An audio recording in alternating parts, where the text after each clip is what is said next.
আমরা পরীক্ষা দিলেই ফেল করি, আর ফেল করবো না কেন? আমরা তো পড়ার সময় পাই না। কারণ 365 দিনে 1 বছর, এর মধ্যে 52 দিন শুক্রবার, তাহলে থাকে কত? 313 দিন। এর মধ্যে আবার শীতকাল, গ্রীষ্মকাল, বর্ষাকালের ছুটি 50 দিন, তাহলে থাকে কত? 263 দিন। আবার এর মধ্যে আমরা যদি দৈনিক 8 ঘন্টা করে ঘুমাই, তাহলে বছরে কত আসে? 122 দিন, তাহলে থাকে কত? 140 দিন। আবার এর মধ্যে যদি 1 ঘন্টা করে আমরা খেলার পিছনে ব্যয় করি, তাহলে কতদিন আসে? 15 দিন। 15 দিন বাদ দিলে কত আসে? 126 দিন। এর মধ্যে যদি 2 ঘন্টা করে খাওয়ার, গোসল করার পিছনে ব্যয় করি, তাহলে 30 দিন চলে যায়, তাহলে থাকে কত? 96 দিন। এর মধ্যে আমরা প্রত্যেক দিন কথা বলার পেছনে 1 ঘন্টা করে ব্যয় করি, তাহলে বছরে কতদিন হয়? 15 দিন। তাহলে 15 দিনে যদি বাদ দেয়, তাহলে থাকে কত? 81 দিন। এর মধ্যে আমরা পরীক্ষা দেই খালি 35 দিন, তাহলে থাকে কত? 46 দিন।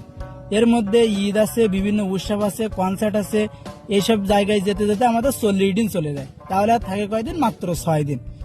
এর মধ্যে আমরা তো বছরে 3 দিন কমপক্ষে অসুস্থ থাকবো, তাহলে আর থাকে কত? 3 দিন বাদ দিলে 3 দিন থাকে।